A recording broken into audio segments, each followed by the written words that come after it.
Recently, I've been reacting to Clash Royale players really much. Ian77, Ken, Jinxie. The first one I react is like Speed and Jinxie fighting. That's not the first one, by the way, but the recently one, the recent one. Those two fighting is really hilarious. And also, after I react to it, I thought, oh, maybe I still love Clash Royale. So I watched Ken and no, I watched some video playstyle, especially Ian and Ken. But recently, I saw that Ken and Jinxie is fighting, right? So I reacting to that. I'm not reacting and recording, by the way. But after I reacting to it, I feel really good because Ken is like super strong, right? Ken is one of the strong people, and rage baiting Jinxie to the point of breaking. So wow. And yeah, today we're reacting to Ish, 1,000-player Buildmaster Civilization in Minecraft. The reason why I didn't reacting to the most recent one is not because is not because of something, it's because I already reacting to it. So I literally couldn't. And now we're reacting to the 1000 Masters. People say that it's really good too. I don't know how good it is, but we're gonna see it, okay? We're gonna see it. Maybe they have 3 videos from my understanding. They have 3 videos because 3 empires, or maybe the biggest players, the biggest leader, the biggest king, right? The first one that I'm reacting to is like Schlapp. Oh no, it's not Schlapp, it's Spoot. Yeah, sorry, Spoot. Spoot is the biggest. Now I don't know which I don't know those. I think I've seen people say that there is a bigger lord than Spoot, but I don't know who that is, so I don't care. We're gonna rank to it and we're gonna play games. By the way, we're not gonna play Clash Royale, even I have it. We're gonna play the games that is actually pretty good for pretty solid for reacting, I guess. In the biggest social experiment ever done in Minecraft, I scattered 1,000 people across 4 massive islands to simulate a realistic civilization. The players were given no help or guidance, and just like in real life, if you die, you remain dead forever. No! Now, each player has the freedom to do whatever they want, gather resources, join a society, become a dictator, or if it comes down to it, go to war. With so many people on each island, anything can happen. But I can promise you one thing. This event ended up having the most entertaining story arc I've ever seen. You do not want to miss this. So pick a nation to root for and enjoy the video. I present to you the 1,000 player civilization experiment.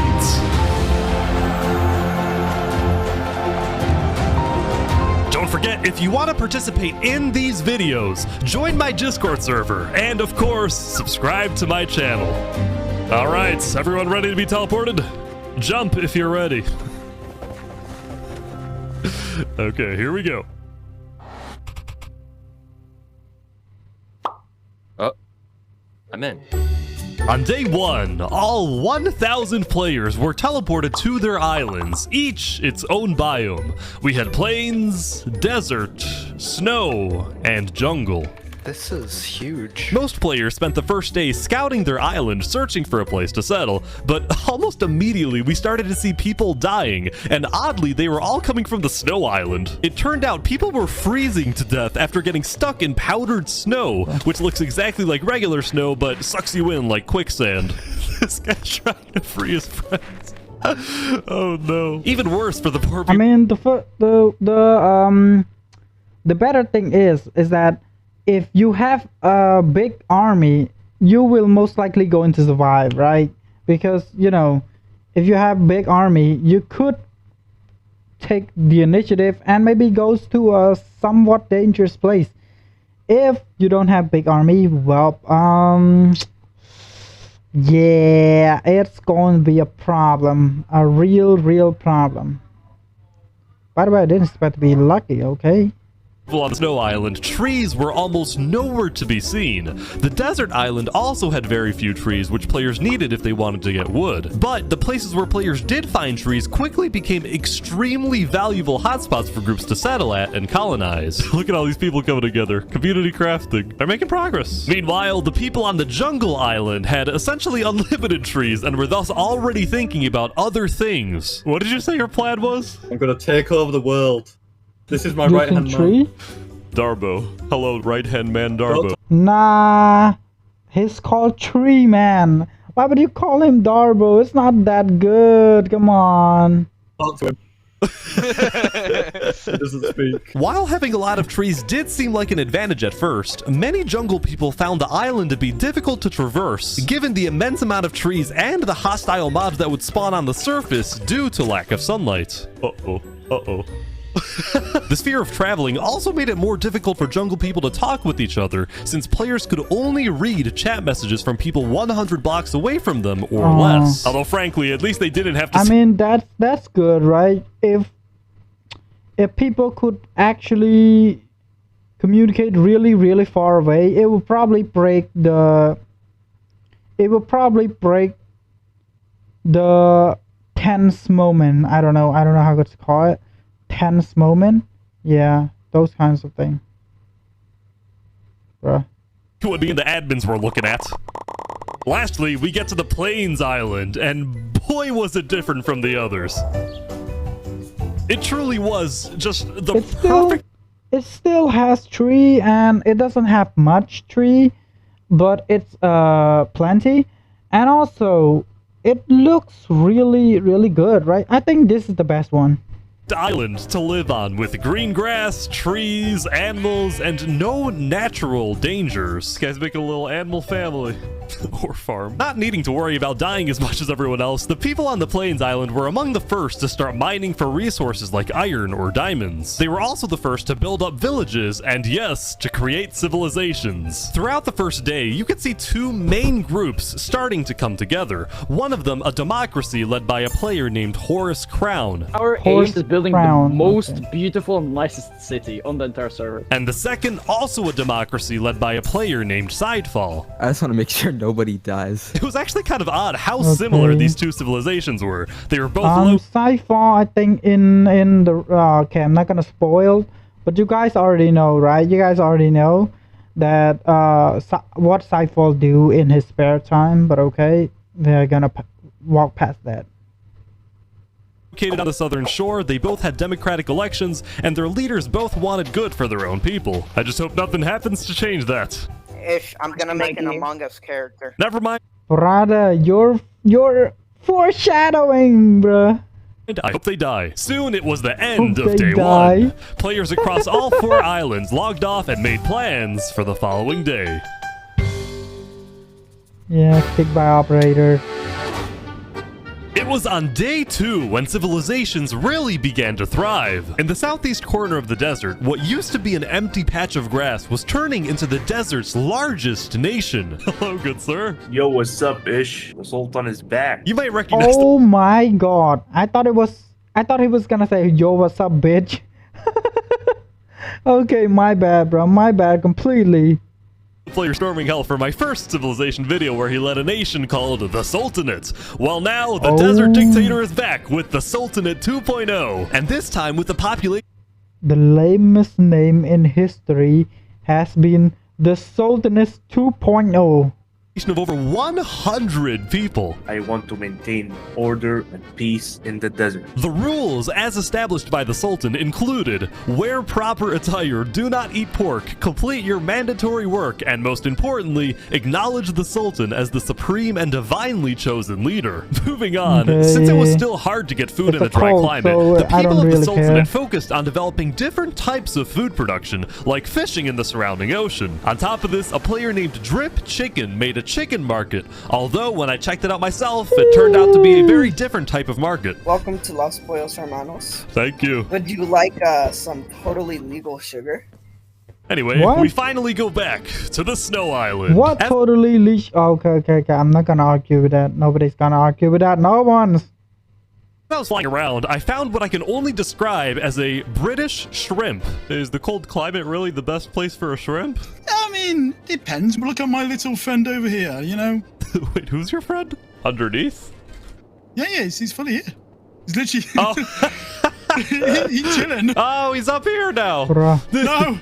No, my fish buddy. Please go back down. Despite the killer powdered snow and the occasional polar bear, the people on the snow island were actually doing pretty well building settlements together. Nobody was fighting because everyone had one common enemy, the harsh climate. That being said, it turned out that all of these snow settlements might be a bit more than just little communities. Okay. On day 2, rumor was getting out. Wasn't the snow biome supposed to be the hardest? I think just like at certain videos, the hardest might probably have a little bit of advantage more than the normal one, right? But it's not to the point of broken, but still it's an advantage.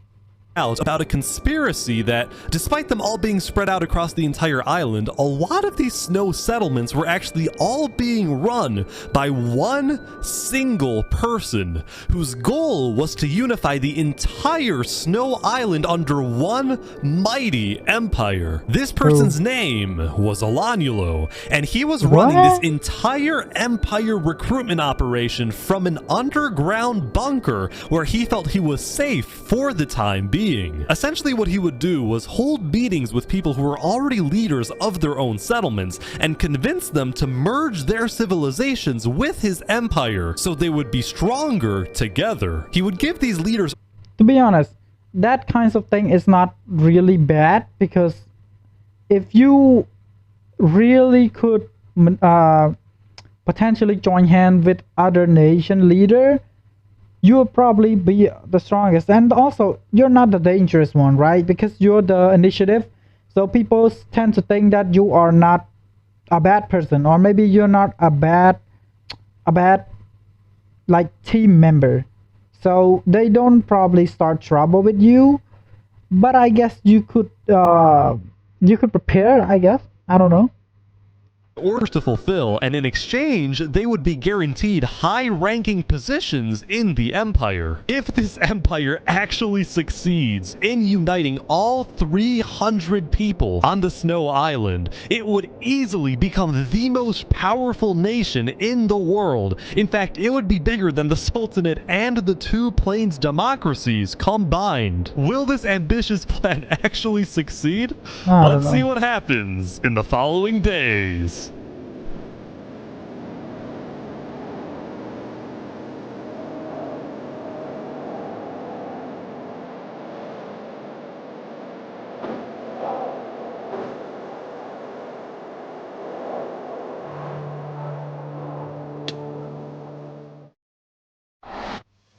We've now covered the politics of every island except for the jungle, so what's going on here? Well, quite frankly, I had no freaking idea. It was chaos. There were about 30 different camps and tribes spread out across the entire island, and a lot of them were in... Well, to be honest, I don't blame them, because, you know, even if they want to join one another, they, first of all, could not find it. Second of all, it's really, really hard to travel, right?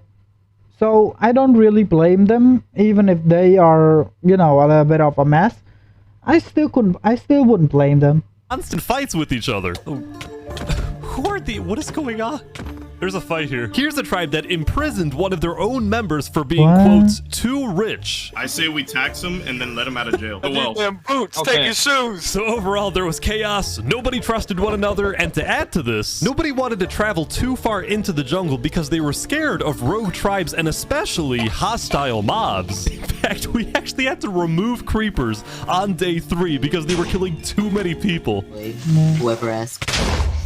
Now, there were actually 2 tribes that were considered the most influential in the jungle. The first, a river-based settlement called the Sea People, whose leader was killed almost immediately by a random rogue tribe. The new leader, Yeatspeak, dedicated his rule to maintaining order, but also to keeping his people happy by setting up events like stand-up comedy nights. I got a few jokes about unemployed people. Bro, stop. Stop, it hurts. Oh wait, none of them work. The second influential tribe was located in the dead center of the jungle, and it was what appeared to be a faction revolving around the worship of a player named Seth. Hello, Mr. Seth. Oh, what's up, bro? Oh, this is just creepy. You're telling me this isn't a personality cult? Nah, I wouldn't say that. It's a way of life, alright? It's a religion. Lastly, as I was flying around, I happened to run into this guy again. I'm gonna take over the world. Believe it or not, he had actually become the leader of a pretty impressive settlement. Granted, there was a lot of internal drama in his tribe. Do you see this? I don't believe one bit that he is actually in an impressive tribe. I don't believe one bit. Bro's ambition's big, but his bad luck is really bigger. So I don't really trust him. Like really cool tower thing that we're building here. Yeah, it looks great. Yeah. It's really cool, isn't it? And do you see our farm over there? It looks really cool and nice. Now come over here. Could you tell us what this is? In short, two of Wazik's tribe members built a librarian's tower, and he thought it was ugly and wanted to burn it down. Now, when I talked to the librarians, they said Wazik just doesn't like the library because he's illiterate. As I said, drama. Now, the jungle wasn't the only place having problems.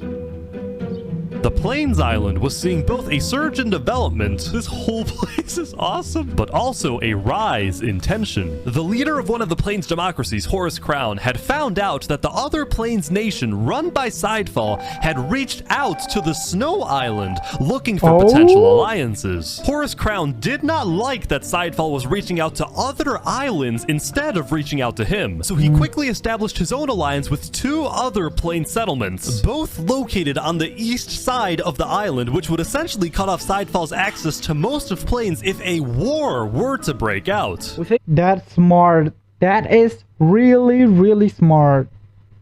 Sidefall is definitely up to something, and we're planning to stop him. The people living on the Plains Island, who had otherwise taken their peaceful lives for granted, were getting very worried about a potential massive war that would devastate their homes. Here in KFC, we want family, not war. Meanwhile, on the desert island, the Sultan storming hell was not happy when he discovered that a group of mountaineers had made their home on the mountains surrounding the Sultanate. So, the two groups had a meeting to discuss this dispute over land. Why does the Sultanate have any more right to a plot of land? Simply, might makes right. We're stronger, so if it comes down to it, maybe stronger win. People in the desert were starting to get worried about Storming Hell's tyrannical nature, so some of them moved to a quickly growing democratic nation on the other side of the island. This was Theria, the name derived from the Greek word for freedom. I asked their elected president, Saps, about the Sultanate. Hopefully we can establish some peaceful relations for now. I mean, we're in the middle of a desert. Why fight, you know? Overall, each island had its own conflict between... To be honest, I don't know if it lasts really long, because bruh, you don't argue with a maniac. It's not going to work. It's not. But okay, I applaud his dedication, you know. I applaud it. I really do. But okay. Between the desert's Sultan dominance, the plains' alliance disaster, the jungle's total chaos, and the Snow Empire's takeover, at least one of these conflicts was bound to erupt very soon. And that conflict was Plains. At the beginning of Day 4, a propagandist told everyone that Sidefall was about to attack the Plains Island. Horus Crown called a code red, and everyone on Plains was freaking out, including these guys at the center of the Plains Island who built a tavern on a lake. I spoke with the bartender. Welcome to the tavern. I hope you can enjoy a nice beer, since it might be our last. You're gonna be cooked. So at this point, you're probably wondering, what was Sidefall actually doing? Well, it turns out Sidefall was just as confused as everyone else, since he had no plans to attack anyone. The propagandist... As expected, you know, I don't really believe that Sidefall is the one who did it, and I actually think that people might actually want to make him be a bad guy or something like that, right? So it's not unexpected. had lied. I have no clue what these guys are talking about. I don't want to attack anyone. I don't want a civil war. You were framed. I can't believe it. So now, both sides were gearing up for a war over nothing but a miscommunication. And all throughout, Sidefall was desperately trying to reach out to the other Plains leader, saying that he didn't want war. The other leaders doubted him, but they actually agreed to meet with him as long as they met on neutral ground. The tavern. Oh my god. Bro's been cooked. Bro's cooked. Whoever told you guys I want war is lying. Tell us the truth then. While they talked, Horus Crown secretly had undercover spies search Sidefall's entire village, but he wasn't aware Sidefall had someone else place a bunch of TNT under his village. But before things went too far... Folks, we have a peace deal. By the thinnest of margins, crisis was averted. After talking, the leaders had made a peace treaty. Okay, so the bomb is not going to boom, right? The bomb is not going to explode. Okay, that's reassuring, I guess. I actually didn't get to see much of the meeting, but here's essentially what happened. Sidefall first apologized to the other Plains leaders for not being open with them, specifically about his relationship with the Snow Island. He told them he had only reached out to Snow in hopes to get on the good side of a player named A Freakin' Turkey, who was apparently Olanulo's second in command. The Plains leaders discussed their disagreements on foreign relations, Horus Crown preferring keeping alliances within Plains, and Sidefall believing in making allies on other islands. But they were able to put their differences aside. They banished the propagandist from the Plains Island, and that's the end. The four major Plains nations created a great Plains alliance. The Plains Island went from being on the brink of war to being the most united island of all. Drinks are on us. Okay, that's and it wasn't really, just really good. Plains. Let's go. Toward the end of the day, all four islands were prospering. From the people on Snow collecting resources and building together, to the people in the desert working on the Sultan's Build project, which was to create a massive holy city. Even the jungle was at peace at the end of day 4, since the remaining jungle people were just thankful that they were still alive. Soon though, it was the next day. But before we let people back onto the server, the admins and I decided to add a little something. Okay. Oh, I guess this is like, it's good that Ish and the admin didn't interfere much, but they still interfere a little bit, right? It's not that they don't interfere at all. Okay, I didn't expect that. I thought every videos of Ish is like non-interference, but I guess some would probably interfere, I guess. We added a 5th island in the center of the world, and we didn't tell the players that we did this. It didn't actually call interferes, so it's not bad. I didn't mean that interferes would be bad. I just thought that maybe interferes would probably cause the, how could I say it, the unsettled rest, where people think that, oh, sometime they would probably get interferes if there's a little bit of problem, something. I don't know what I'm saying, but okay.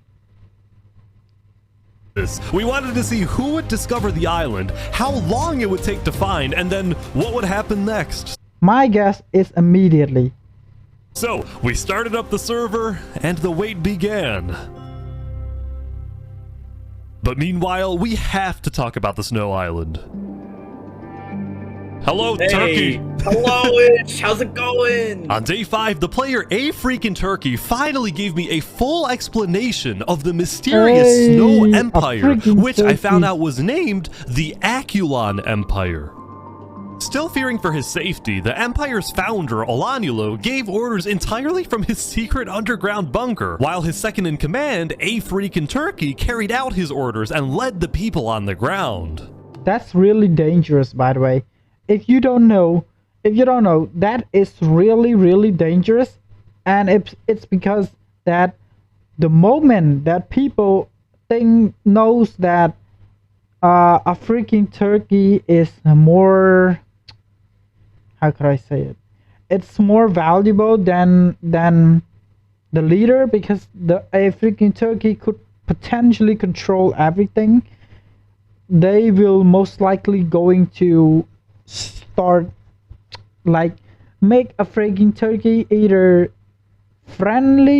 befriend him or actually support him to make him betray the kingdom, or maybe let's just say to betray the tribe, right? So it's a really, really dangerous situation. You guys have settlements across the entire island. There is a lot. Just know none of it was made by slaves. The Empire relied on strict order to maintain peace. It's now 200 citizens were each assigned a daily job like building, mining, or fighting, and whenever they were online, all— That's slave, huh? That is, I don't know how okay. All citizens were required to be in 2 Discord voice channels at once, which I didn't even know was possible. Also, the Aculon Empire made it a point to document everything, including its list of members, its hierarchies, its physical landmarks. But what I found most impressive was the high-level operation going on in this seemingly regular building. This singular building is the richest place in the entire server. They called this the Quartermaster's house, and it was where the Aculon Empire not only collected and stored all its resources, but also distributed items using a complex request system, where, for example, a citizen asks for iron ingots, and then the Quartermasters decide exactly how much iron that citizen deserves, based on a detailed algorithm they developed. Has anyone tried Holy! Wow, that is way, that is way bigger than I expected.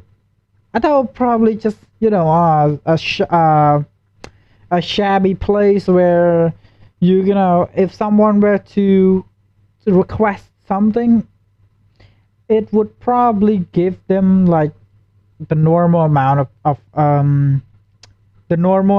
of resources. And I thought to myself that if that were the truth, if that were true, some people will probably upset, because, you know, people tend to upset on many things, and especially things like, oh, I worked so hard and I worked so hard and they get the same amount as me. I thought something like that, but I didn't expect it. I didn't say it because, you know, it's just a normal little voice, so it's not ringing that much. But after seeing the paragraph, holy shit, okay. Get into the place? Not yet. Let's just say, if you tried to get in without permission, you're not gonna get a very nice welcome. And I kid you not, just a few— Oh yeah, it's just guard, so I don't think it's that good, right? minutes later, this player, Xelius, was caught trying to sneak his way in, and he was sentenced to a public execution to be held the next day. Things are kind of strict around here, huh? As long as they don't take away my squid, I'm a happy man. Oh man, look at him. The Snow Island continued to be hyper-vigilant about criminals, but so were other nations, like the Desert Sultanate, which made an inescapable prison. He is surrounded by lava. Or Wazak's nation in the jungle, which made a giant sand trap. Oh, this is evil. Just you wait until we have a nice little deliberation with some— Wait. I think that trap is a little bit too basic, and also the side of the wall is like, it's good, but it's not really good, right? Because it still have how can I say it? It still have place to where you can place something.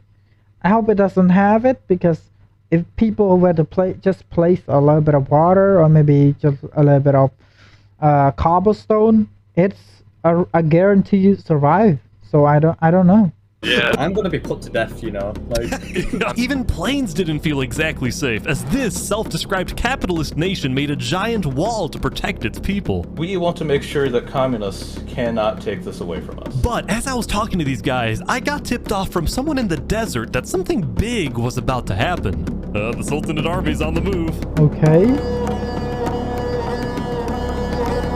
The Sultan had sent his elite squad on a secret nighttime mission. Their goal? To find a group of people that had been rumored to want to assassinate the Sultan. By the way, how long did people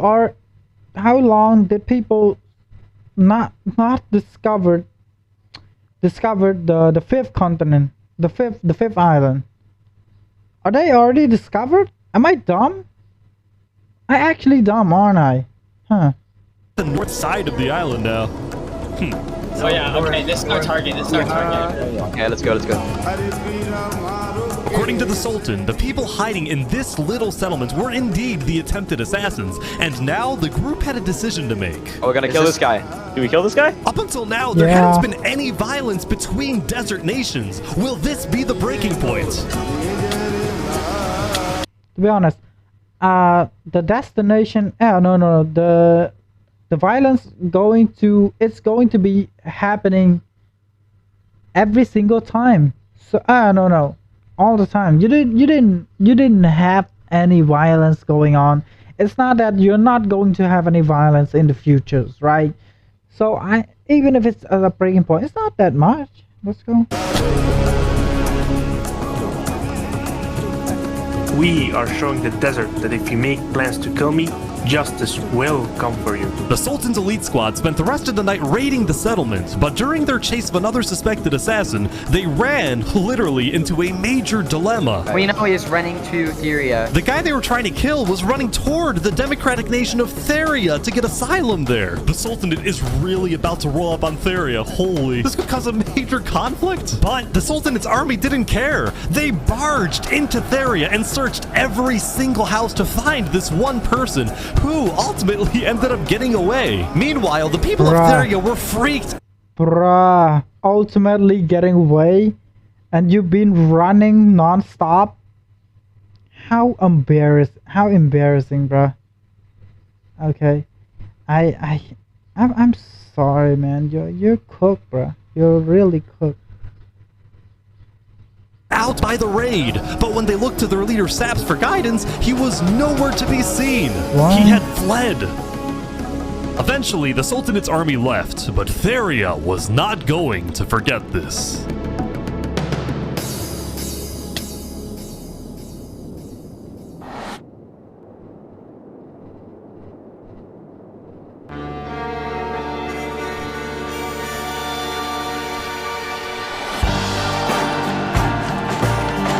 By attempting to blow up the quartermaster's house, Zelius betrayed our people. And for this, he must die. Glory to Aculon.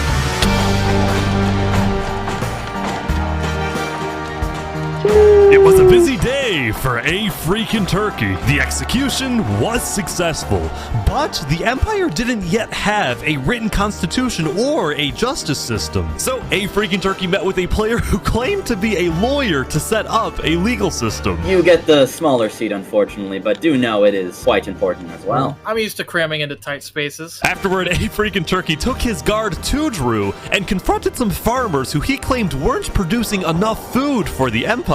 I swear I will not miss any payment I have to owe you. Drew, the bow, please. I expect 5 stacks of bread delivered within 1 to 2 business days. Bro is a tyrant now. First, I thought, I know that he's going to probably be a tyrant, but I don't know when. Okay, I don't know when.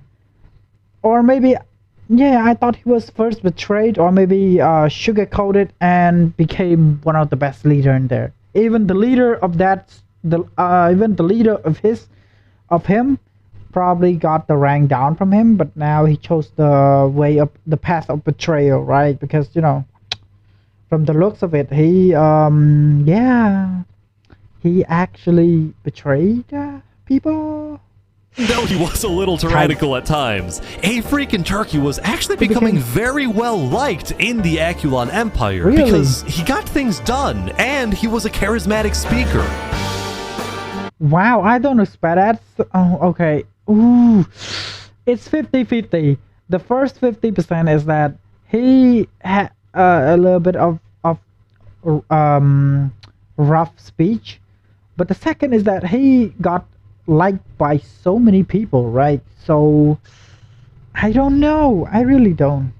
Fellow citizens, it is my distinct honor to pronounce Steve and Pixel as husband and wife. See, even though he was only the second in command of the Snow's Aculon Empire, many people were starting to view A Freakin' Turkey as a better candidate for leader than Alanulo, since most people in the Empire had never even... See, you know what I mean, right? You actually know what I mean. People will Okay, but I can say it.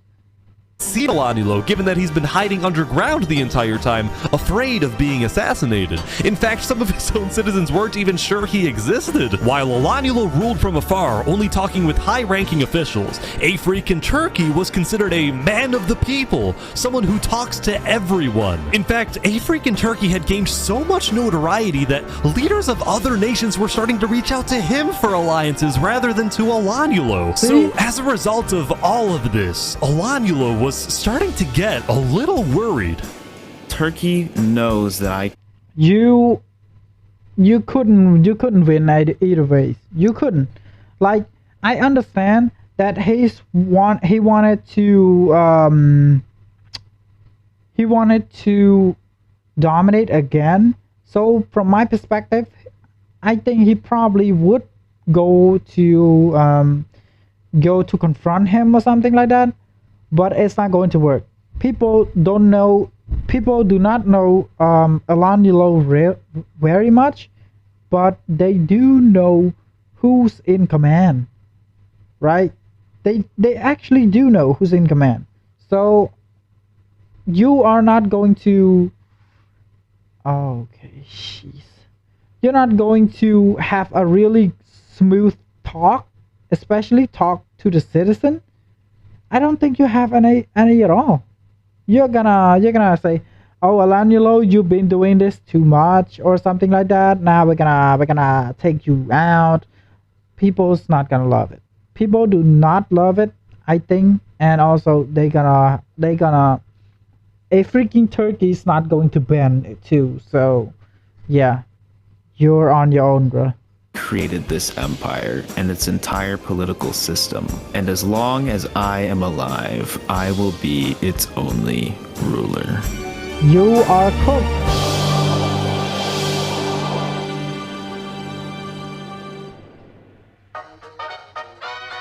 That's very funny.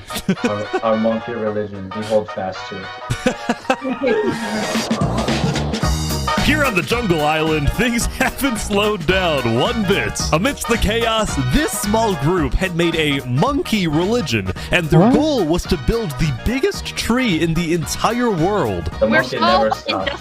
While everyone else is fighting and killing each other, we are peacefully building. By now, every tribe in the jungle seemed to have its own goal. These guys, building a tree. This group, called the Blue Cross, provided food and shelter to refugees. Meanwhile, Wazak's goal, which was still to take over the world, was seemingly driving him mad, especially after the librarians built a second tower. You did this out of spite, didn't you?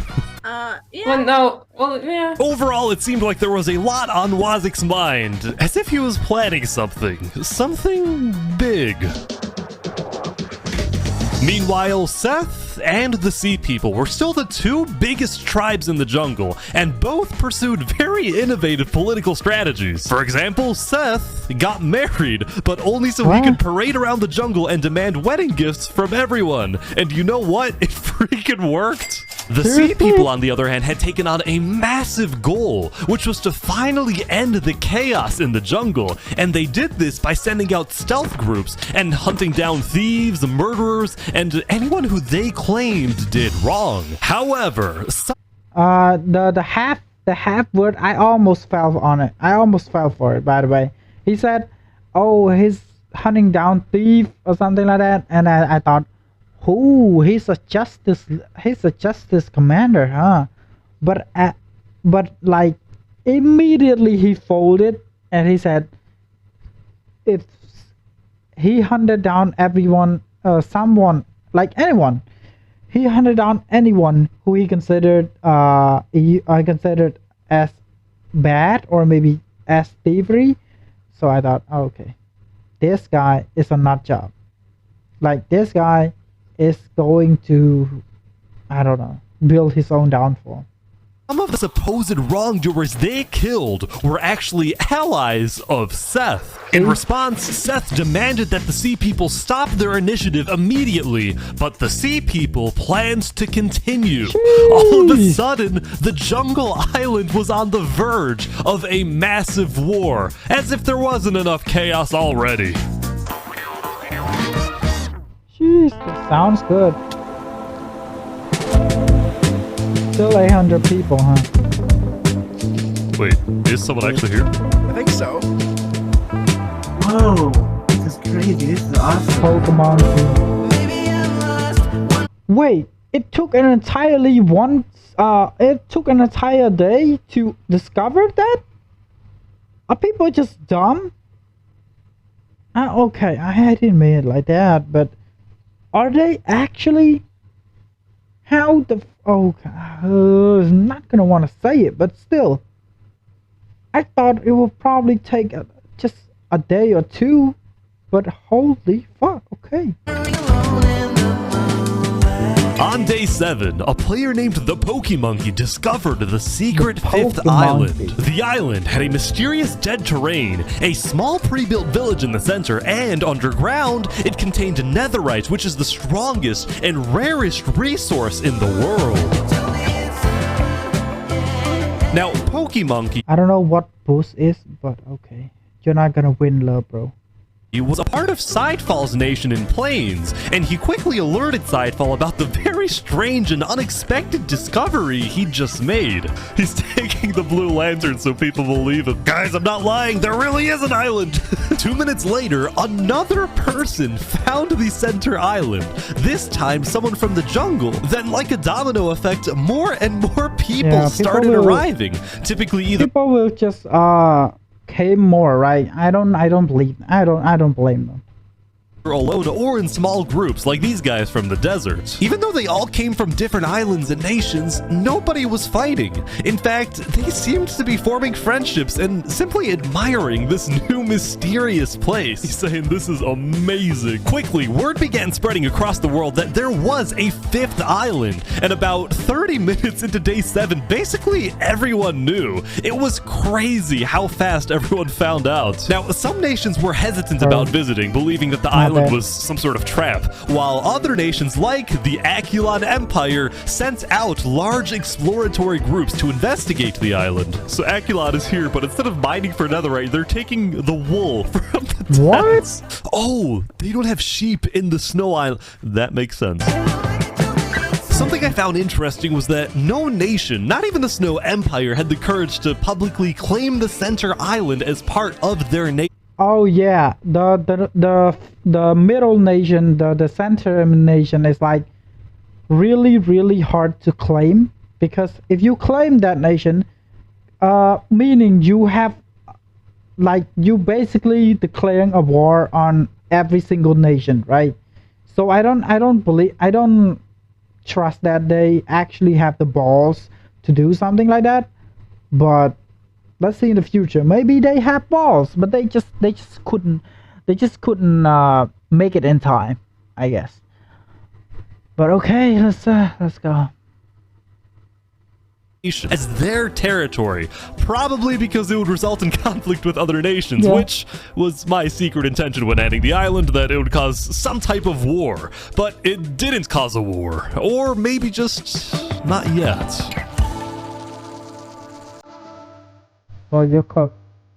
Meanwhile, I present to you the story of Los Pollos Hermanos.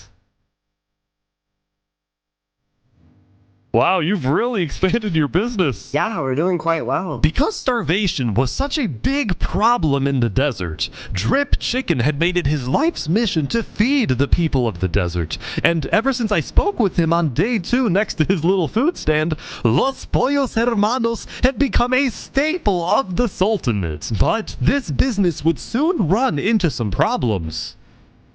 See, on days 4 and 5, the Sultan Storming Hell was unsatisfied with the slow progress on his build project, the Holy City. So he demanded that the farmers of the Sultanate stop growing food and instead work on his build project. And just like that, the food supply going into Los Pollos Hermanos had completely stopped. The restaurant suddenly had no food available to sell.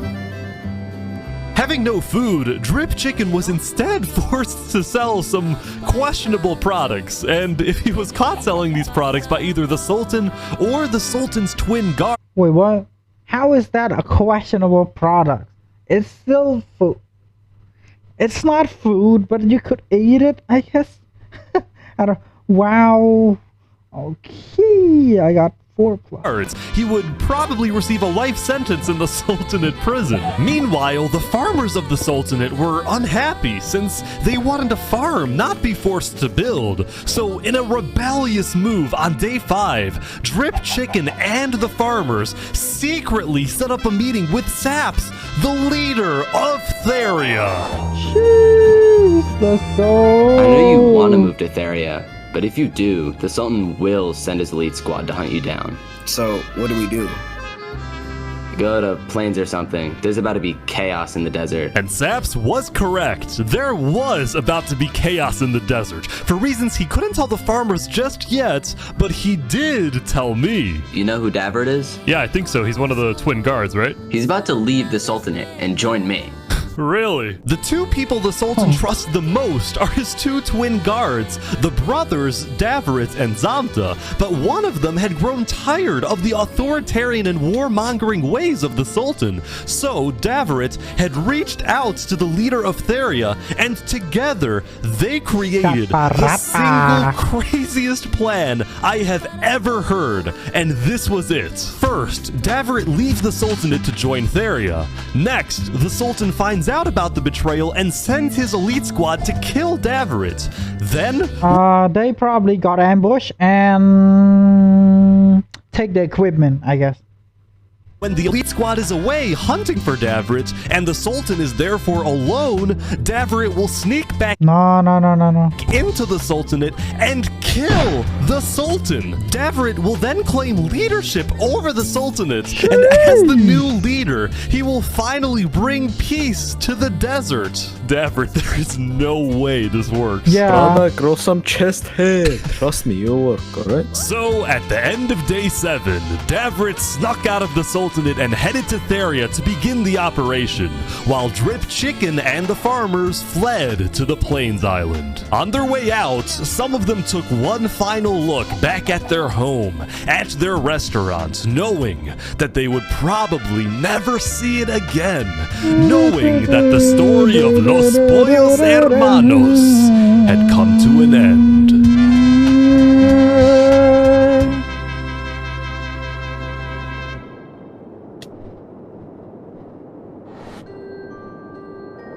On day 8, there was a major event on the Snow Island. For the first time ever, Emperor Olanulo had come out from his underground bunker. He had summoned... You are going to get cooked, and I'm going to love it to the fullest. Really, I don't actually hate him, but his way of doing things is so stupid. Right? It's so stupid. I don't blame him, by the way. I really don't. But still, bro. The moment you did stupid shit like that, don't expect people to say, "Oh, poor you. You're gonna..." No, bro. You're gonna be cooked completely. So yeah. The entire Snow Island to the Aculon Castle so he could publicly be crowned as the leader. Before the coronation, all high-ranking officials were required to provide Olanulo a gift. I present to you a high-quality pair. Yeah, that is authority move where you need to present something so that everyone knows that you are getting for free, right? You are getting present for free, meaning you have much authority. That's a good thing to do. Sneakers. Thank you, Applewood.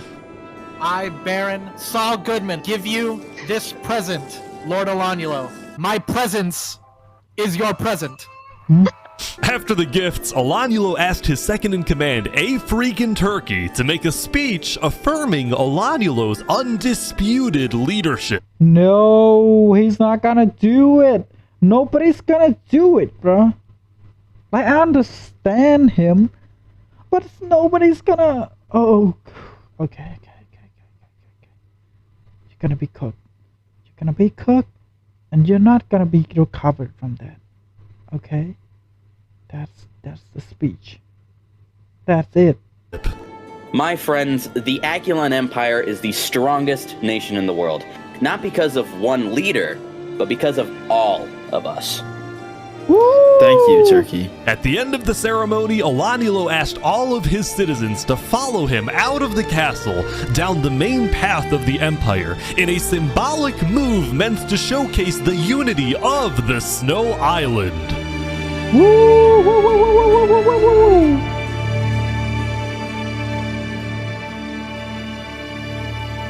But this image of unity was only a mirage. There was a lot of discontent building within the Empire for many reasons. People didn't like that Alanilo's knights were constantly bossing them around, nor did the Aculon builders like it when Alanilo forced them to work on the Aculon castle instead of letting them finish their own projects. There was this general sense that Alanilo might be overreaching with his power, especially when he started spying on his own citizens to see who was criticizing his leadership. See, Alanilo believed that in order for his citizens to have a good life, they have to live in a strong nation, and the only way to maintain a strong nation was through complete unity under a powerful and unchallenged leader. I don't know what he thinks, but that's completely wrong.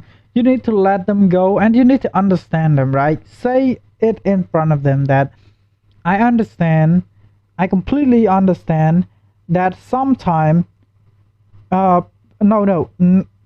recently I've never been seen, so I understand, and I will not take anything into account, and I will stand by and let you know that you could, and I'm returning, right? Saying like they returning or something like that, and saying that from now on I'm planning to do everything I can in my power to tell you and to show you that I'm doing it. I don't know how to say it. I'm showing my face. I help everyone, and I understand the content. I understand that recently I've not been doing it, but now I'm doing it, right? Basically something like that. So people could understand, you know, people could understand that you're trying, not suppressing. This is why Alanilo was fearful about the discontent within his nation, as well as the rising popularity of his second-in-command, A Freakin' Turkey. If you want something, if you want to do something good, if you want to, like, if you want to win your enemy, you need to use your enemy technique to the fullest. It's not creating new way. Instead, making their technique so big to the point of, I'm not gonna say, to the point of no return. Knowing that they were being spied on, many of A Freakin' Turkey's supporters were becoming scared living on the Snow Island, afraid that they would be executed for not supporting Alanilo's leadership. So, with the help of A Freakin' Turkey, plus another high-ranking official, its Ender, some Aculon citizens organized secret evacuations out of the Snow Island through underground tunnels, some of which led to Seth's nation in the jungle, others going to Sidefall's nation in plains. Both Seth and Sidefall were very open to accepting refugees, especially those who opposed Alanilo, someone who they believed to be a dangerous tyrant. Also, they had just found out that Alanilo had actually sent spies all across the world, including into their own nations, so they didn't like him very much. We're not going back until there's some form of democracy in Snow. I don't think that's going to happen anytime soon. Yeah, no, it's not gonna happen. Meanwhile, in Plains, Mr. Turkey. But the problem is, if you want it to be, if you want to be a good thing, if you want to be a good thing in the future, you need to stay there and support how can I say, support El Turkey, right? I don't know if El Turkey is good or bad, but right now he is completely on the good side, so yeah. Are you starting a revolution? No, I do not want a revolution. I just want to make sure Alanilo doesn't kill these people. When are you going back to the Snow Island? Probably tomorrow, because I'm gonna try and host a meeting with Alonilo. I just think he's gone too far. So while a freaking turkey stayed on the Plains Island for the rest of the day, Seth and Sidefall created the first ever multi-island treaty. This treaty not only established Seth and Sidefall as allies, but it also declared their nations refugee states, ones that are willing to accept all people fleeing from dictatorial regimes like the Sultanate or the Akulon Empire. As for okay, so a freaking Turkey's position in the Akulon Empire, he was still technically the second in command, but it was only a matter of time before Alonilo finds out about the missing citizens, and then it's very likely that Turkey will be stripped of his position or be kicked out of the Snow Island entirely and become a refugee himself.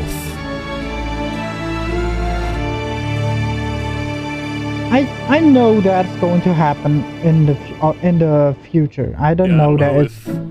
Wait, is that a basketball court? On day 8, the center island was getting a lot of visits from curious players, and instead of fighting each other, everyone was just kind of hanging out and doing their own thing. TB, look at this. What is this? Don't question me. Later that night, some adventurers started terraforming the dead terrain, making it green. This actually looks not bad. These guys, meanwhile, made a secret underground church, and they hosted many ceremonies and cultural events. What type of ritual is this? Now, I actually attended 2 churches on day 8, the second one in Sidefall's nation, although I was very disturbed by the person sitting next to me. What? What the fuck? Sacred. Only to impart the wonders they hold. I cannot say what they are, however, right way to... Bro's sitting there like it's nothing. Sitting there like, oh, don't mind me, you know, it's okay. You don't have to worry about, bro. What do you mean? Lead this world. Whoa, what did I do? They're taking him away. Oh no. Later that night, the Plains Island received an unexpected visit from the Akulon Empire's state-sponsored journalist. I'm with the news. Down with the news. Go away, tabloids. Go away. No false news today. They're kicking out the journalists. Oh my god. Meanwhile, I ran into these Plains farmers who literally did nothing but plant wheat everywhere. Oh my god. Look at all this freaking wheat. Now, right next to the wheat field was a cookie factory in Horus Crown's nation, which took the wheat and made a variety of baked goods. See, ever since the Great Plains Alliance was signed on day 4, the people of Plains believed their island to be, for the most part, a very safe place to live, and as a result, many players felt secure enough to run their own businesses. Okay. There was the bakery, an Outback Steakhouse, boating and kayaking, 2 KFCs, and there was the most recent addition, Los Pollos Hermanos. Los Pollos. You made one in the Plains biome? Yes. Expansion. Claiming refugee status, Drip Chicken and the Sultanate farmers received citizenship in Sidefall's nation, where they were able to rebuild their famous restaurant, and the people of Plains welcomed the refugees with open arms. The only person who wasn't happy was the owner of KFC, who now had competition. Anyway, when word got out in the desert that Drip Chicken and the farmers had fled the Sultanate, as did Davrit, many loyalists in the Sultanate were furious with these betrayals. Yeah. While the Sultanate was still the second most powerful nation in the world, the first being Akulon, these betrayals of the Sultanate hurt the Sultan's public image, and he feared being seen as weak by the world and by his own people. So predictably, the Sultan sent his elite squad out into the desert to try to find and kill both Davrit and Drip Chicken. But instead of staying home in the Sultanate, this time the Sultan traveled with his elite squad. This threw a wrench into Davrit's assassination plan, and Davrit had no choice but to keep hiding underground until he saw an opportunity to strike. Okay. Meanwhile, the leader of Theria, Saps, was extremely worried because he knew that the fate of his nation and his people rested on this assassination attempt. If it succeeds and the Sultan is killed, well, then all is well. But if it fails, it will only be a matter of time before the Sultan finds out that Saps was behind the plan, and then there is no doubt. By the way, I think I got the spoilers a little bit from this, because I know for a fact that a few reference been here, right? A few reference been in the comment section, so I already know what the result of this is, but I want to see the process. That Sultan will seek revenge and absolutely obliterate Theria, killing not just Saps, but all his people who, by the way, were entirely innocent. Saps purposefully didn't tell any of his citizens that he was involved in an assassination plot because they definitely wouldn't approve of something that puts them in such danger. All of this tension in the desert was really starting to get to some people, like this group which made a giant lava wall around their civilization. They wanted nothing to do with the politics of the desert, and I'm gonna eat something now, so yeah. They were rather paranoid about everything. The walls keep us safe. We can't leave the walls for long, because then we're not safe. Everyone inside the walls is safe, everyone outside is not safe. They're strangers, we shouldn't trust them. Bro. Oh, by the way, also don't push any buttons you find in here. Okay. You has been paranoid so much, I don't blame you. I actually think this group was more of a cult than a civilization, but still, I think they had the right idea. Right idea? And now we go back to the Jungle War. I say war because both major nations had already basically decided that they cannot coexist in the jungle. Seth was mad at the Sea People for killing many of his allies, while the Sea People were mad because Seth wouldn't let them kill those who they believed to be criminals. Neither nation was willing to compromise on this, so war... Yeah, war seemed far-fetched, but I think... I understand a little bit, right? I understand that... Wait, you kill my citizens just because you assume he's a bad guy? But if you have evidence, well, I couldn't say more. I couldn't save him. So, bye-bye, bozo. Seemed inevitable. However, because Seth had also recently formed an alliance with Sidefall from Plains, a war between the two jungle nations would likely cause Sidefall, as well as the rest of the Plains Island, to join the battle, thus turning this into an actual world war. So, given that the stakes were so much higher now, both sides agreed to have one final meeting to maybe work things out. It was Wazak who quickly offered his nation as a good neutral location for the meeting, and he was quite enthusiastic about hosting.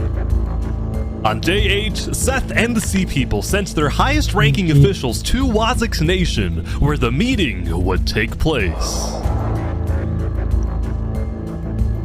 By the way, these kinds of events, you should probably put your name a little bit easier to read. A freaking turkey is not that easy to read, but still cool to read, right? It's like awesome to read. It's like, okay, you could be able to read, but Yeet Squash or something like that. Let me see the name real quick.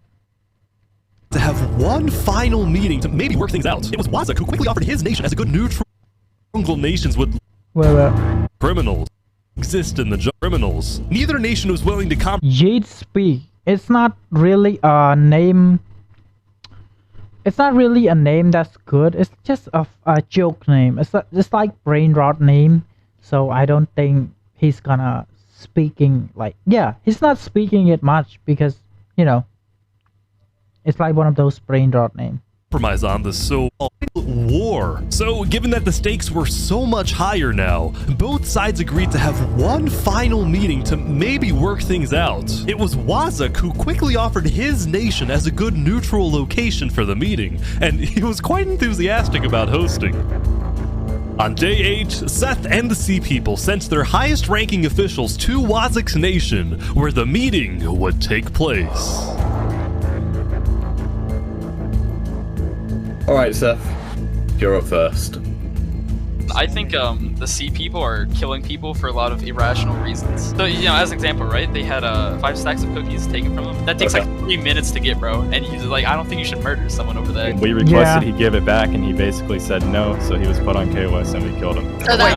Just because, I mean, I understand that some rules are meant to be a little bit harsh. Some rules are meant to be a little bit harsh so that people wouldn't do it again. Like, right? So, right now, like, there's have been a little bit of a problem, especially in around the world, where people knows that they could get away with it, and they did it because they know they could get away with it. I understand that, but a small crime should not consider KOS, right? So I understand, but you went a little bit overboard. That's exactly what Seth just said. Let me add some context, dude. Soon, the argument began to escalate. And the people you attacked were direct allies. I'm sorry, but what other ways do we have to stop the chaos in the jungle? They stole. They didn't deserve to be. They stole, so at least, at most, I probably think they should pay double the stack, right? They should pay double the stack, or maybe have a little bit of precaution. We're telling them the first time, no, you shouldn't do it, because, well, if you have a problem, we could assign you a little bit of work or something like that, so that you could fend off your hungriness, right? That's the first time. The second time will probably double. The third time, yeah, they're going to die. It's not going to work out, bro. We help you, we let you go, but you're going to die now. But it's not like the first time and they just kill him. So it's a little bit overboard. Killed over it? Do you really want to go to war over this? Well, if you keep killing our people, then we won't just stand by and watch. Yeah. Alright, fine. The sea people declare war. Alright, let's do it. But before a fight could begin, Wazik yelled, "Double, no!"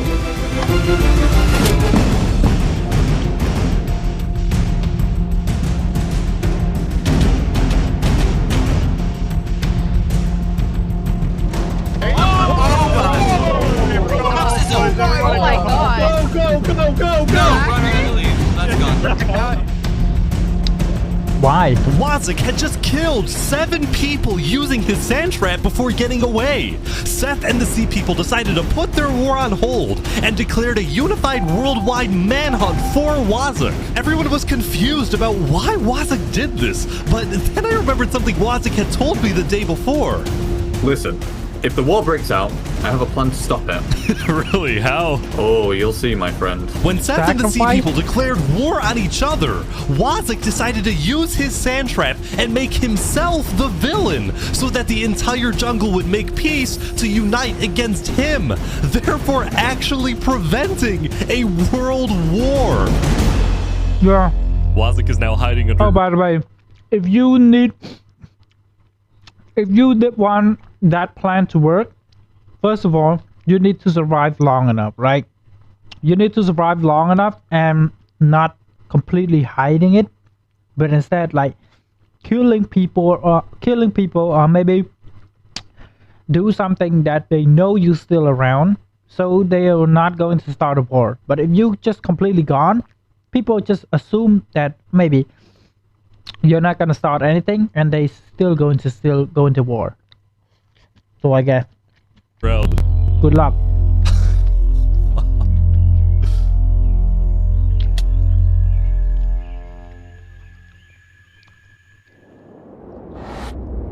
After spending most of the previous day trying to hunt down his enemies, the Sultan storming Hell decided to take a break from the hunt and attend a wedding hosted by a small neighboring desert nation. It was a huge honor in the desert for the Sultan to visit your civilization, so there was a lot of buzz surrounding the Sultan's visit, and everyone in the desert knew he would be there. Zamta the Twin Guard was also at the wedding, and he was quite thankful for the break since he secretly despised having to hunt for his own brother. When the Sultan demanded that Davert be tracked down and killed, Zamta was horrified by this order, but he kept silent, fearing that he'd be next. Zamta could only hope that Davert was far away now, hiding in a place where the Sultan would never find him. But it turned out Davert was not far away at all, because he was on a mission. He's actually here.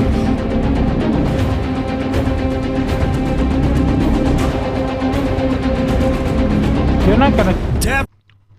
There's no way you could kill him, right? Because they have so many people, and also he doesn't have any advantage location. I know he's hiding right now, but yeah, He doesn't have any mountain. He doesn't have any open plain. So it's just stupid. It was coming to not the kill right the time. Sultan, but he had to be sneaky because the Sultan was guarded by his elite team. Yeah, the plan still. was to catch him and his team off guard since it would only take a few hits to kill him. I'm so nervous right now.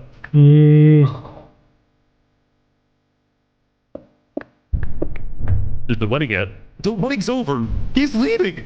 Oh, he's leaving. No, don't go yet. Don't attack yet.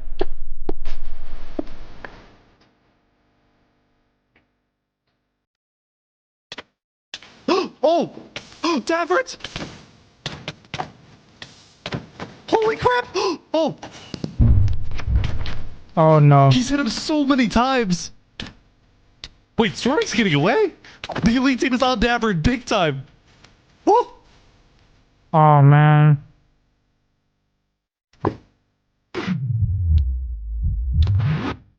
Holy. oh, he's getting close. He's getting close. Oh, he turned around. Holy crap! Everyone's here now. This is insane. What?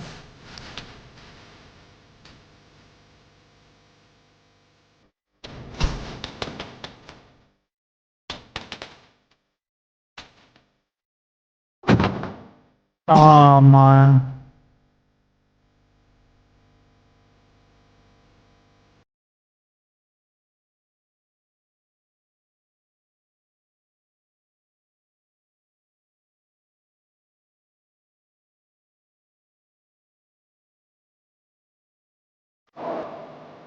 Oh man.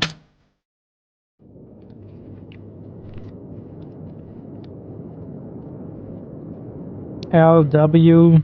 Jesus. Sultan's on his way back home, I think. What is happening?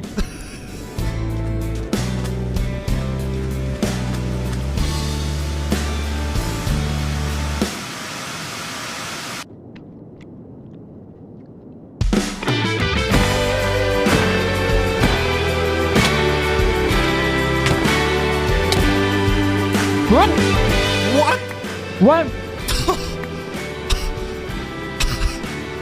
Oh boy. Holy! Angry about the death of his brother Davrit, Zamta betrayed and killed the Sultan, storming hell in what he called an act of revenge. All of a sudden, within the span of a few minutes, storming hell, Saps, and Davrit were all dead. What? Both the Sultanate and Theria were without a leader, and the desert island was in a state of total confusion. Now, because the Sultanate didn't have a solid line of succession, there was a short power struggle that ended with the Sultanate getting completely dissolved. On day 9, the second most powerful nation in the world had fallen, and most of the Sultanate citizens ended up fleeing. That being said, a nation in the world By the way,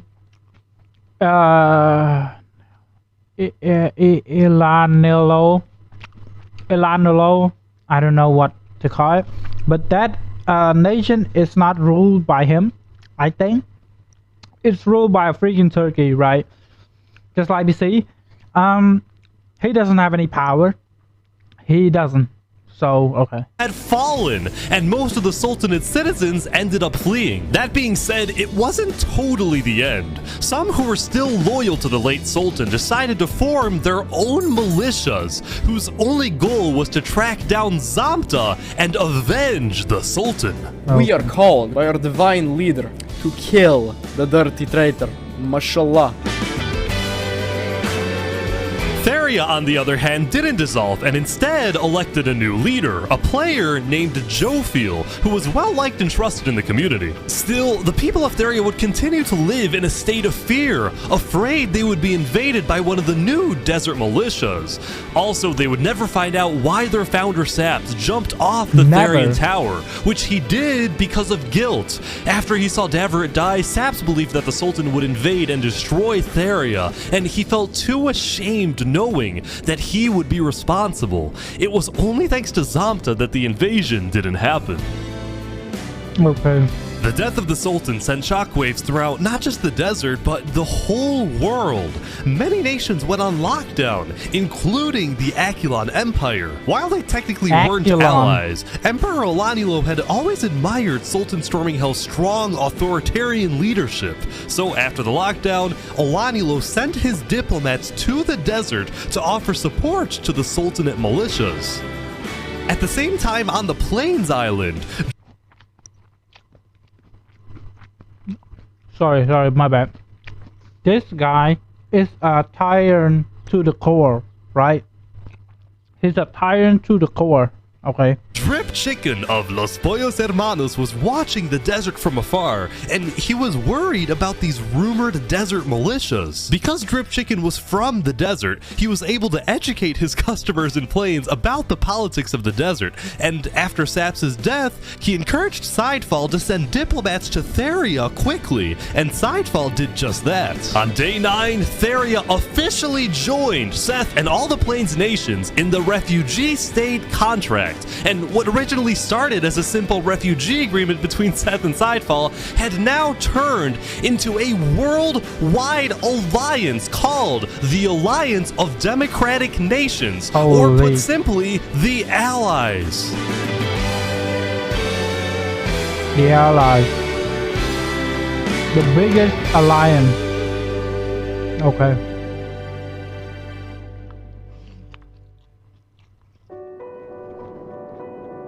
As the people of the Akulon Empire continued their daily routines, the highest-ranking officials of the Empire gathered to discuss the new existential dilemma they were now facing.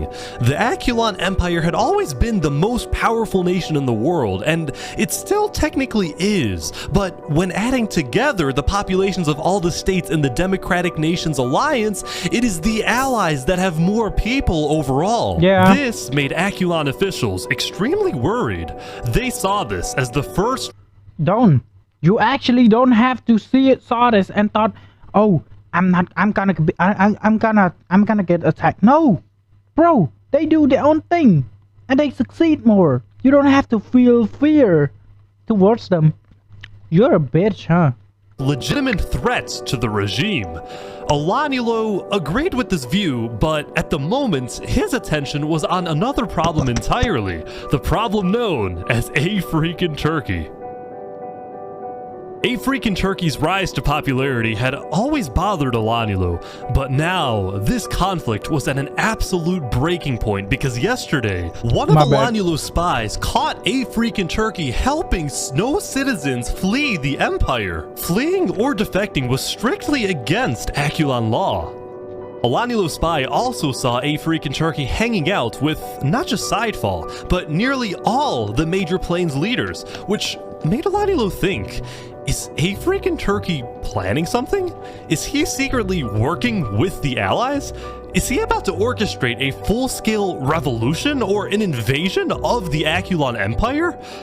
These were all questions that Olanilo was wrestling with, and the more he thought about it, the more he convinced himself that A Freakin' Turkey was probably committing some sort of treason and needed to be stopped. Yesterday, A Freakin' Turkey had reached out to Olanilo for a meeting, and today, Olanilo accepted this request, but with a few conditions. 1, this meeting takes place at the Akulon Castle. 2, Turkey comes alone. And 3, the meeting takes place not today, but tomorrow, because Olanilo needed some extra time for his builders to finish a certain project located. No. If A Freakin' Turkey goes, he's gonna die. Like, straight up. There's no sweet word. There's no Easter bunny, and there's no life, right? Olanilo's gonna kill A Freakin' Turkey, and if he successfully kill him, by the way, I think A Freakin' Turkey legacy would perish, straight up, because he's not getting executed. He's not getting assassinated. He just got killed, but in a remote place nobody knows. So yeah. On the top of the Akulon Castle. Nobody knew why or what the strange-looking tower was, but Olanilo insisted it be completed by the time Turkey shows up.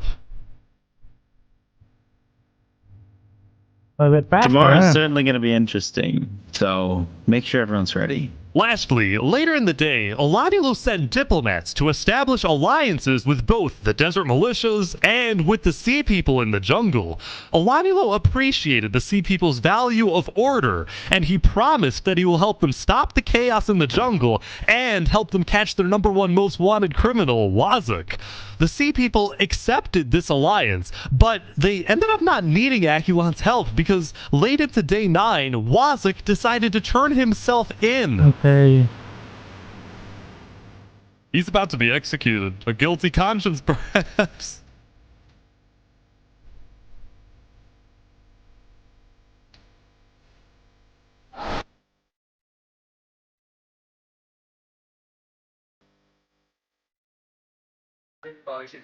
Alright, Wazuk, I understand you have a prepared statement. You may now read your final words. Yes, thank you. If I was him, I know that I'm gonna die, and I'm not gonna beg for mercy because my goal is not mercy. My goal is that I wanted everyone to unite, and now they united. So yeah, that's my last and most cherished thing. So I would probably say thank you. That seems about it. Hello everyone, it's your old friend Wazuk. In the beginning, I wanted to rule the world. But I've made some bad decisions. And now, it's my time to go. You killed innocents, not making speak. If there's one thing I've learned, is that time can never be your trusted friend. Yeah. Oh my god, he's dead. Long live the jungle.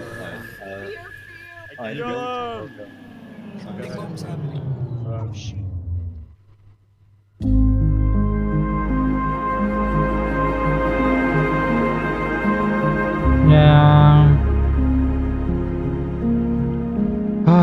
True king.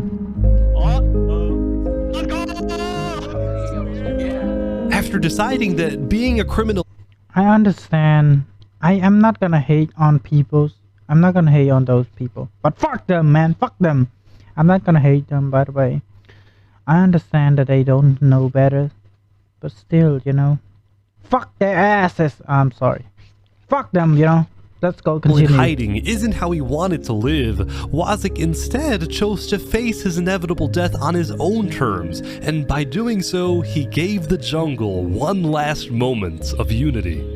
Anyone else jumping? The conflict between the two major jungle tribes was still unresolved, especially now that they were in opposing alliances, but for this brief moment, there was peace in the jungle. Oh, that was fun. There's not. Everyone's coming down the tree now. There's not going to be peace. They know he's died. They know he's dead. So they most likely going to start a war again because the external problem has been resolved.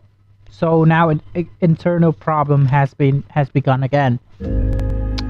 I hope it's not, by the way. Most nations around the world took the end of day 9 to rest and reflect on how far they've come. For example, the jungle's Blue Cross tribe celebrated becoming international, with at least one charity location on each island. Meanwhile, in the desert, the two Sultanate militias held a funeral for the late Sultan, where they vowed to get revenge and chanted death to Theria, after which they proceeded to finish building the Sultan's holy city in his honor. Theria, on the other hand, expanded its reach into the arts and became the first civilization to develop music. Oh.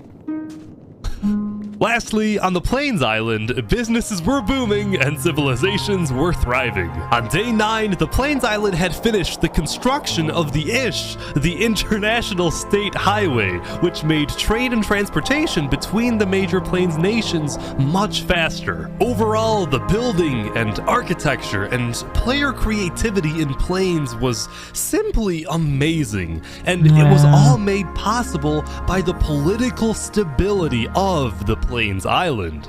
Many in the desert and jungle and snow looked at Plains as the shining beacon that they can aspire to be like one day. Nah, fam, no, you're gonna be cooked by tomorrow.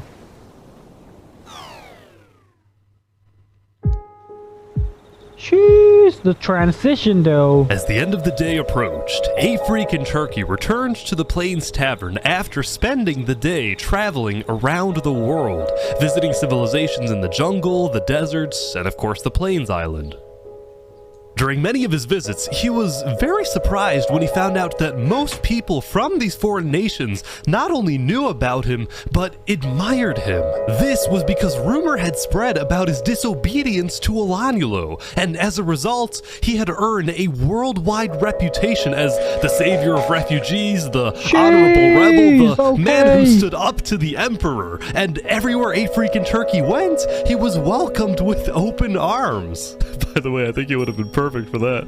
Yeah, I heard there was a comedy show here. You should have called me over. When it came to the Akulon Empire, the truth was, Aphreak and Turkey had no intention of causing any type of uprising or revolution. In fact, he was strictly against the idea, knowing just how devastating a major war would be. Wow, cool but facts, he bro. did want change in the Empire.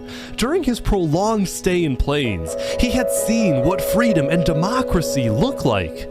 He had come to regret his more tyrannical actions in the early days, and he now envisioned a reformed Akulon Empire. His new dream was to bring democracy to Snow, bring freedom to the people of the Akulon Empire, and I completely understand his point of view. I completely understand that.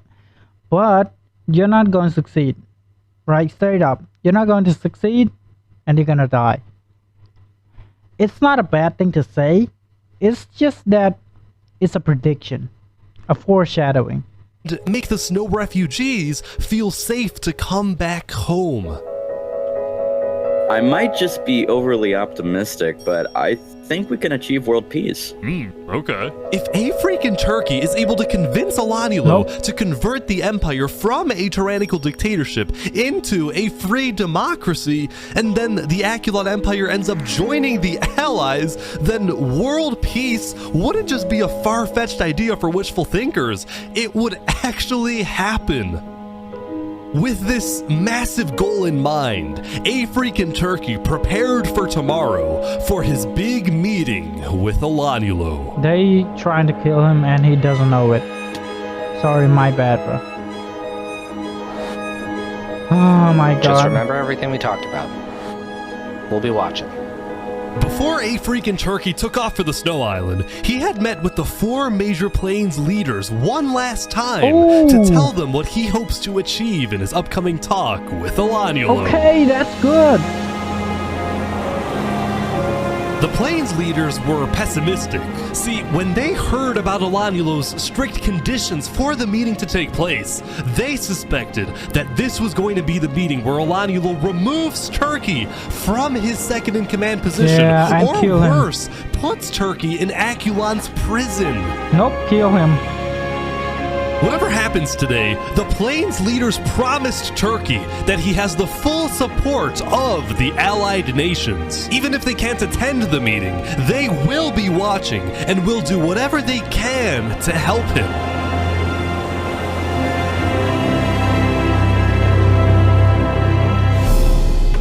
There we go, Turkey is now back on the Snow Island.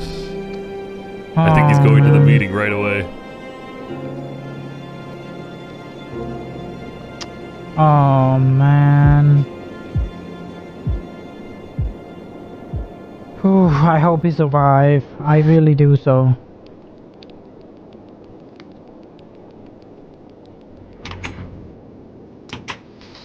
Oh, please, bro. This is weird. Turkey's been at the castle for like a few minutes now, and Alanyulo's nowhere to be seen. Oh, he's right here. He's on his way.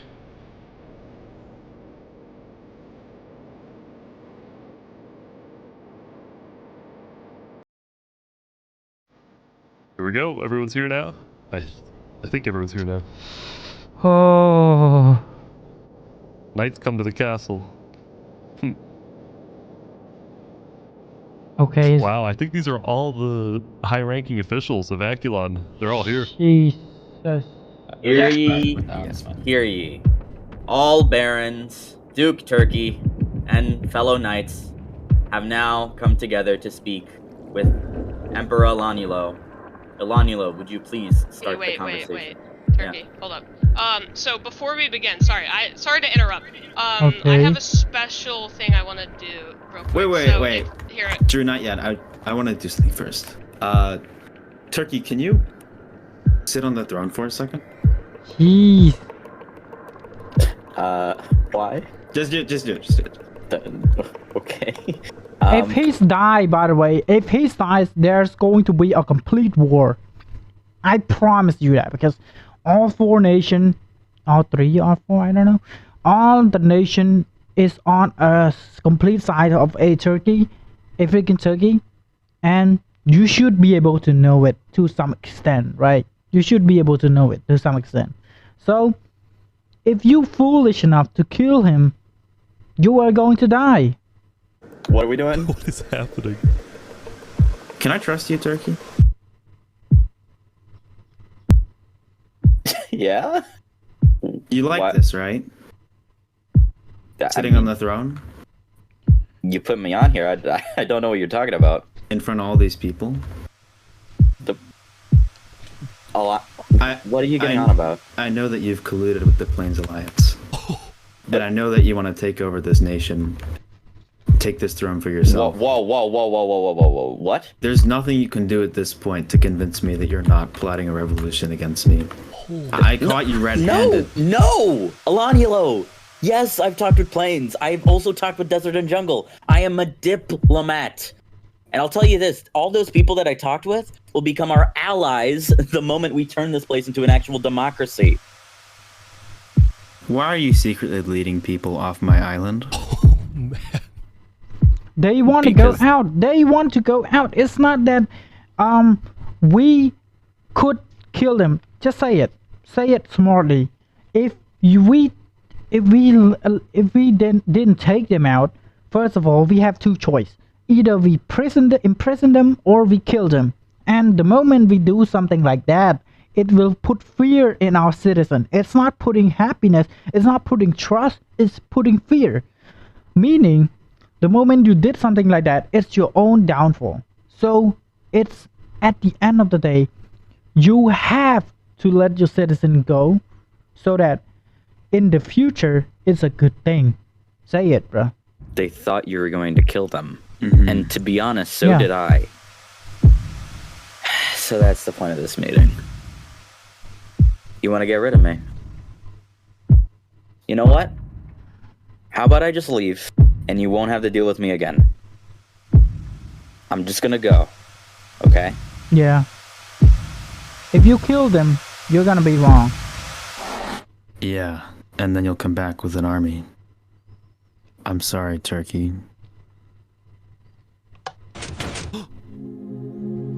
You have dug your own grave.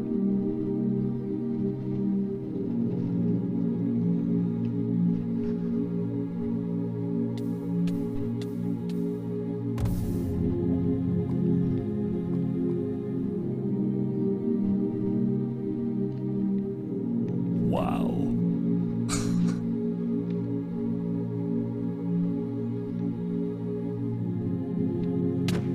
Oh! Wait, they're killing Turkey's supporters! They're hunting down his supporters as well! This is crazy. Like that, there was a purge on the Snow Island, and many of Turkey's supporters were killed. The few who were able to escape immediately swam to the other islands to tell everyone exactly what happened. You are and cooked. All of the knights started executing Bernie, Ender, Turkey. They assassinated some of the most loved members of Ekelon. When Afreak in Turkey's death message appeared in chats, people around the world were outraged, and shortly after, the leaders of the allied nations started activating their militaries, putting them on standby. Turkey once visited Los Pollos Hermanos. I'm giving the army chicken for 50% off to make sure they're ready for battle. Meanwhile, Elanulo got word that the allies were preparing their armies, so you are digging your own grave. I don't care what you think. I don't care what you do. If you're not smart enough to rule a nation, your nation's going to fall. That's it. He declared a full lockdown, reached out to his own allies, and called them to the Aculon Castle to be ready in case the allies declare war. And sure enough, when the Plains leaders talked with Theria and Seth, the votes was unanimous. Yeah. On day 10, the Alliance of Democratic Nations officially declared war on the Aculon Empire. I just want to say I wish you luck and great success. Hopefully we all see some of you tomorrow to sign the constitution of the new Aculon Republic. The new Aculon Republic that we all dream about having. Thank you. Thank you all. This isn't about us. This isn't about our lives. It's about getting justice for Turkey and ridding the world of tyranny. All the allied nations met up at the center island so they could attack the Snow Island together. Today, we fight for revenge. We fight for freedom.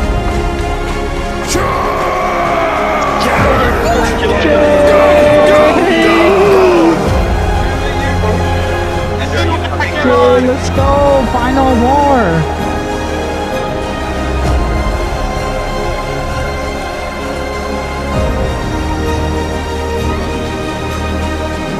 But little did the allies know, Alanielo had set a trap. The Aculon builders had taken inspiration from history and created what they called the Iron Torch, the most advanced defensive tower in the world, complete with dangerous height, sturdy walls, arrow slits, and lava cover. This is crazy.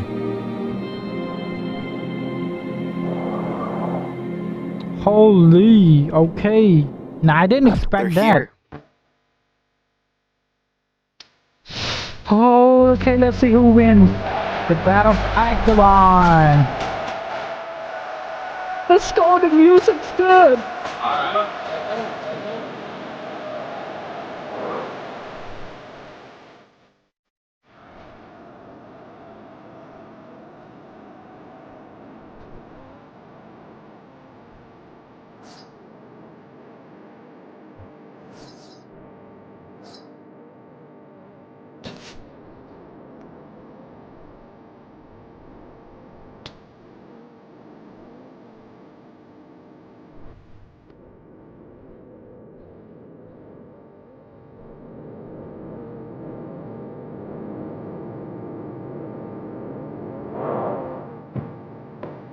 Jeez.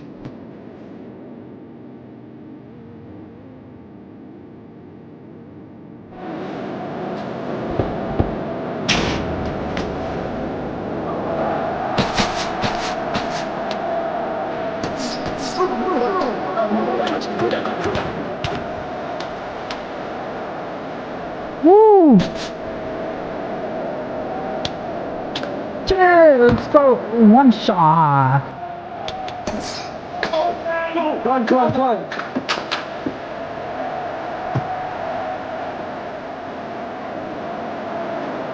Watch out, they're coming up. Ooh.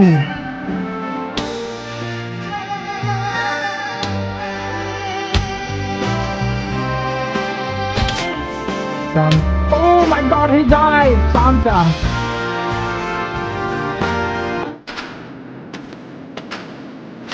Oh, that's really, really good!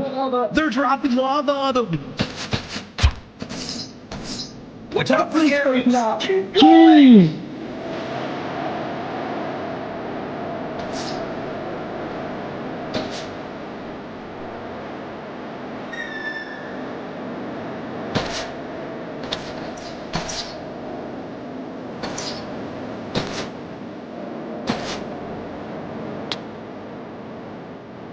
I got mesmerized. They're right below. Guys, TT. Oh!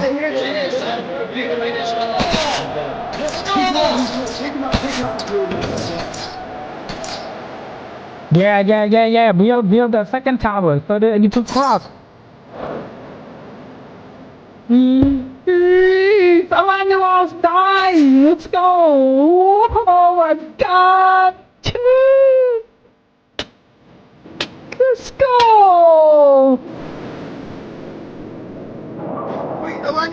He fell. What? He fell. Alanyulo died!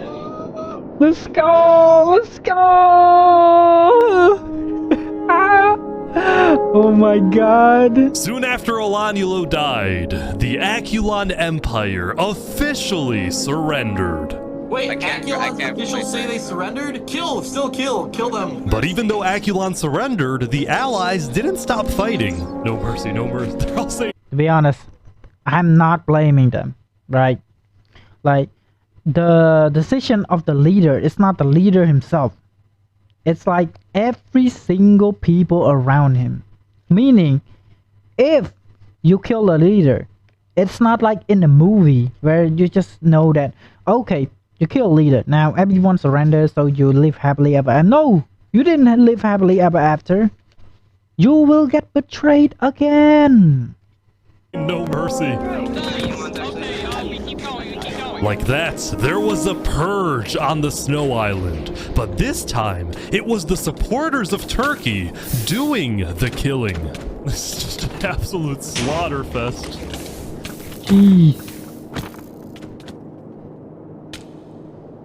After a while, the Allies had completely taken over the Iron Torch, and all the Aculon forces had either been killed or had fled the island and gone into hiding.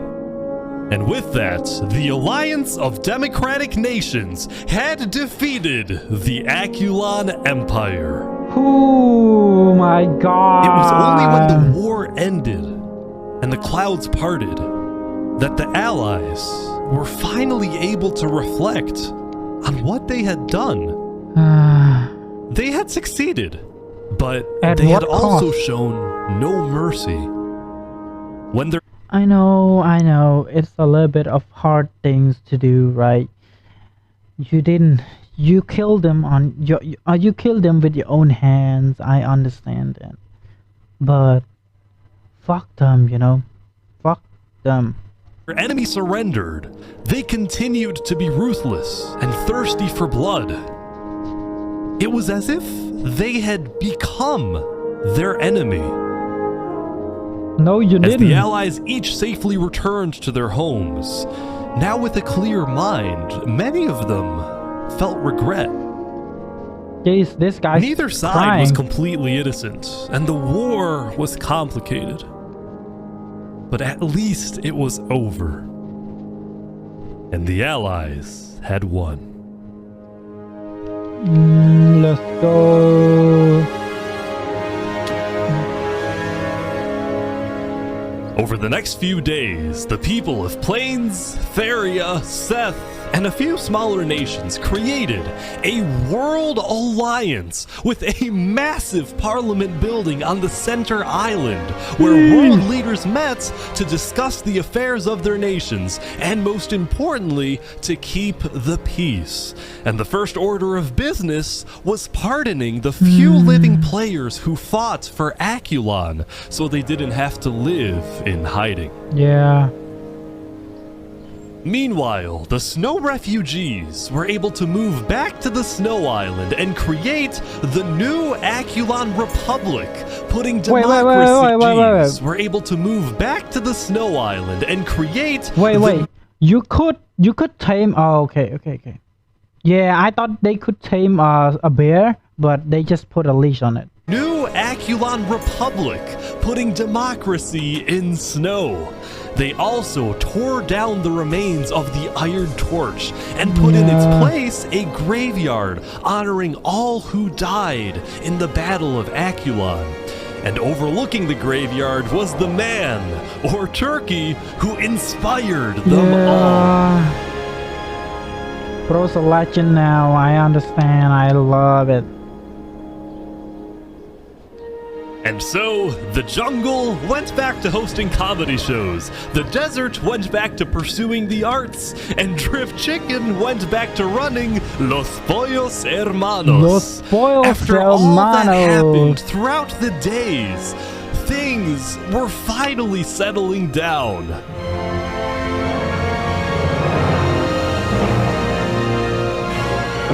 Let's go. For many players, the newfound peace allowed for new stories place to begin. But for us, it's a good place to end. Let's go! Woo-hoo-hoo! I'm really proud of it.